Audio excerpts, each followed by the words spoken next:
First came the words, Donald J. Trump is calling for a total and complete shutdown of Muslims entering the United States until our country's representatives can figure out what the hell is going on.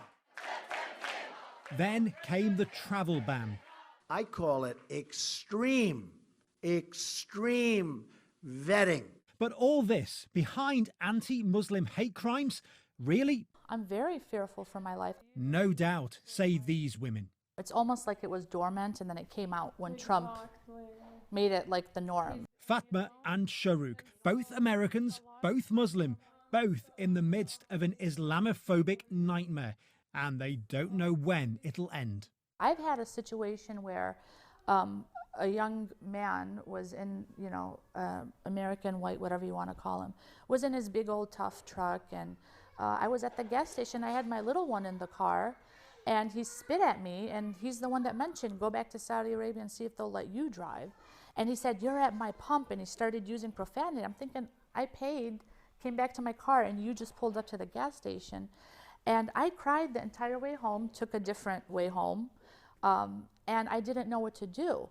Fatma abused as she stood in line at a store. I was at a Target, and right behind me a gentleman said, go back to your country, you need to learn English. Little did he know that I speak, English. I'm also a college graduate. It hurts because a part of me just wants to tell them, I wish you knew who I was. From mosques being burned down to people being attacked for just looking like they might be Muslim. The alleged case here where an Indian man was killed in Kansas. In the words of one of Shahruk's abusers, it's a bad time to be Muslim. It's a bad time. Yeah, it's a horrible time. The question is, why are we seeing an increase in attacks just like these right now? And of course, many are going to say Donald Trump. He's to blame. We had all of that rhetoric during the election campaign. We've had the travel ban. Many will say he is stoking this. But then, of course, you have to remember that there was an increase in the number of attacks against Muslims in the United States following the San Bernardino shootings here, even as far back as 9/11, which then raises the point, is Donald Trump really to blame, or is Donald Trump merely being blamed? After then-candidate Trump's Muslim ban announcement on December 7th, 2015.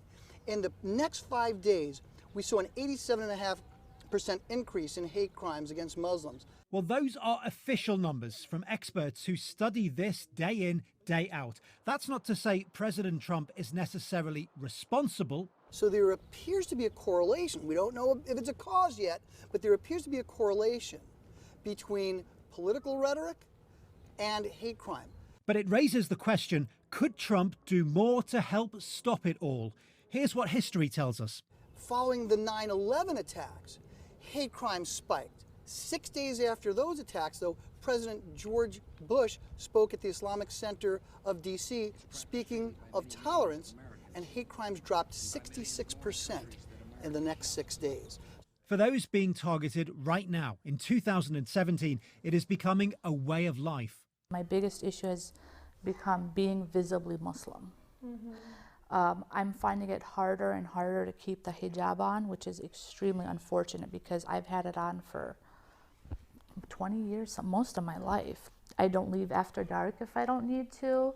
I make sure I always park the car where there's a lot of people around, even though my experience has been people won't necessarily step in and do what's right, so you have to fight for yourself. It's scary. You never know. Yet amidst it all, they say they do have hope, finding it wherever they can.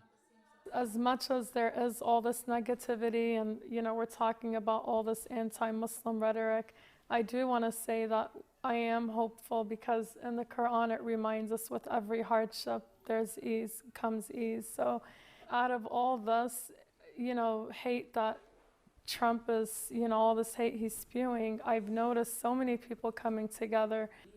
It is the togetherness, the support that keeps them going every uncertain day. Phil Lavelle, CGTN, San Bernardino, California.